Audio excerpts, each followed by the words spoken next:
Today, he is serving his first term in office as President of Senegal.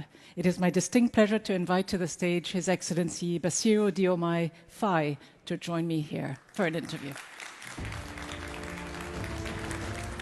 Je suis ravie de partager la scène avec vous.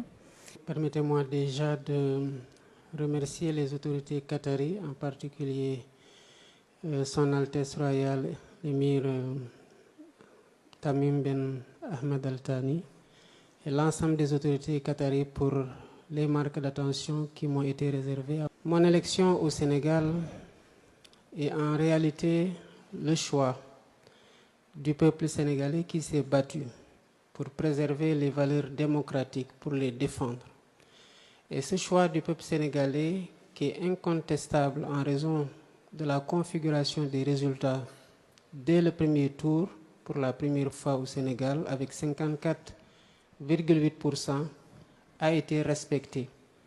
Ce qu'il faut saluer, c'est cette maturité du peuple qui aussi transparaît à travers ses dirigeants, parce que les perdants de cette élection, dès 22 heures, avaient tous félicité le candidat victorieux que je suis. Et le lendemain, le peuple sénégalais qui a voté dans le calme et la sérénité pour exprimer ce choix sans équivoque et aller vaquer tranquillement à ses occupations. Et c'est un défi pour moi en tant que jeune leader qui a été fortement supporté par la jeunesse de mon pays, de comprendre ces aspirations portées par cette jeunesse et de travailler inlassablement à servir et à matérialiser cet espoir qui a été fortement exprimé. Et à donner un exemple à toutes les autres jeunesses du monde, mais en particulier de l'Afrique, de croire en cette voie démocratique de conquête du pouvoir qui seule assure la paix et la stabilité, sans laquelle aucun développement n'est possible. Nous sommes arrivés il y a environ 8 mois et l'engagement que nous avions pris devant le peuple sénégalais et devant la jeunesse du Sénégal, c'était de changer de système. Nous avons mis en place récemment et présenté à l'ensemble des couches de notre peuple la vision Sénégal 2050 qui est un agenda de transformation systémique de notre économie, mais au-delà de notre société. L'idée, c'est en visant des secteurs stratégiques qui sont porteurs de croissance, notamment l'industrialisation, l'agriculture, les métiers du numérique, l'énergie et la formation technique et professionnelle, d'arriver à générer le maximum d'emplois, à ajouter de la valeur aux produits et matières premières, de les transformer au niveau local pour, par ce mécanisme, renforcer le dynamisme de notre économie, mais aussi de donner beaucoup d'opportunités d'emploi à notre jeunesse. D'abord, l'engagement, c'est de travailler à faire en sorte que ces ressources soient gérées de façon responsable et durable. De façon responsable, c'est de faire en sorte que l'ensemble de la population sénégalaise puisse partager équitablement les bénéfices de la croissance qui sera induite par l'exploitation de cette ressource. Cela demande de la transparence dans la gouvernance même de la ressource et nous avons mis en place dès le démarrage de l'exploitation le Conseil d'orientation stratégique du pétrole et du gaz. Quand je suis arrivé, j'ai ouvert davantage ce conseil à la société civile, aux syndicats et à d'autres acteurs, notamment l'opposition, qui a une place plus forte dans ce conseil-là. L'idée étant de dire que les ressources, comme le postule plutôt la constitution de notre pays, appartiennent au peuple. Et le peuple doit avoir une veille systématique et être informé rigoureusement de la part que le Sénégal tire de ces ressources-là et l'allocation dans les différents secteurs porteurs de notre économie, notamment la santé, l'éducation et les secteurs porteurs de croissance, pour ne pas dépendre des revenus de ces ressources-là, puissent être équitablement répartis et à travers une équité territoriale qui ne laisse pas les zones rurales en rade, mais qui essaie de mettre en marche le Sénégal sur la voie ou la rampe du développement, mais de façon homogène.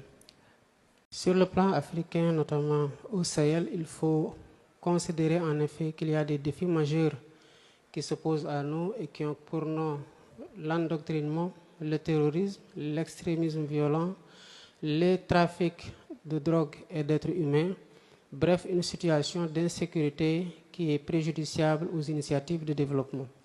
Le Sénégal a toujours eu un rôle moteur en jouant sa partition en faveur de la paix. Cela, c'est de façon historique. Nous gardons la même posture consistant à favoriser le dialogue et à permettre que les différends puissent être réglés par justement ces dialogues et la concertation entre les différents pays, notamment au niveau ouest africain. Et cela est d'autant plus important pour nous que le Sénégal croit fondamentalement qu'il faut bâtir des ponts entre les peuples, entre les États. C'est le sens d'ailleurs de la médiation que j'entreprends au nom de la CEDEAO entre cette dernière et les États membres du Sahel. Il faut, à mon avis, que les parties prenantes s'investissent davantage pour que l'intégration qu'on a réussi jusqu'ici ne cède pas le pas à la désintégration et au repli sur soi, parce que l'Afrique a besoin de parler d'une seule voix pour être entendue, de se concerter pour trouver des solutions endogènes à ces problèmes et aux défis que nous partageons avec le monde, notamment la lutte contre la pauvreté et les défis liés au changement climatique.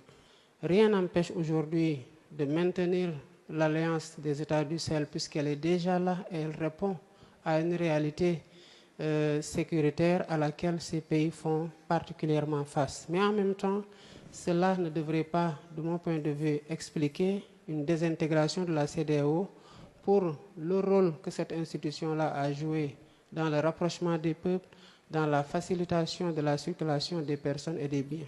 J'avance dans le cadre de cette mission. Nous serons toujours à leur côté parce que nous partageons la même réalité sécuritaire et nous avons un destin sécuritaire lié. Les avancées qu'on a eues depuis la mise en place de la CEDEAO à travers les différents instruments par lesquels cette formidable entité agit ne doivent pas être masquées par des problèmes de gouvernance qui demandent, comme plusieurs institutions multilatérales, une réforme pour les adapter aux défis de notre temps. Et c'est à cela qu'on doit travailler. Aujourd'hui, il est notable que le leadership africain se renouvelle. Je crois que quand vous regardez la moyenne d'âge des pays, en tout cas limitrophes du Sénégal, comparativement à peut-être une décennie derrière, vous verrez que la moyenne d'âge a remarquablement chuté. Naturellement, les jeunes, quoique s'inspirant pour l'essentiel de ce qui a été fait, parce que nous respectons aussi ce que nos devanciers ont fait et nous tirons enseignement de leurs succès comme de leurs échecs. Parce que comme disait le savant Cheikh Anta Diop, nous sommes la résultante de tous leurs efforts qui sont composés, qui sont sanctionnés par des succès et des échecs. Il appartient évidemment aux jeunes leaders d'imposer cet agenda qui concerne à avoir plus de souveraineté, mais aussi à imposer le respect réciproque avec les partenaires et à travailler inlassablement dans tous les partenariats à ce que ces derniers soient mutuellement gagnants. Et qu'ils respectent surtout nos normes sociales, étant entendu qu'il n'y a pas de civilisation supérieure à une autre civilisation, chacun doit respecter les normes sociales de l'autre. En tant que président nouvellement élu, je m'engage à donner une nouvelle impulsion à ces relations-là et à les réinventer dans toute la mesure où doivent faire l'objet d'une réforme qui prenne en compte davantage nos aspirations de souveraineté, de respect réciproque par rapport à nos normes sociales et de partenariat mutuellement bénéfique. Il reste entendu que le Sénégal n'est la chasse gardée de personne si ce n'est celle du peuple sénégalais qui seul est habilité à veiller à ses intérêts. Nous sommes ouverts à tous les autres pays, dans toute la mesure où ils peuvent trouver des opportunités d'investissement et de partenariat au Sénégal qui s'inscrivent dans ces critères que j'ai mentionnés tantôt, à savoir le respect réciproque, le partenariat mutuellement bénéfique. Très important.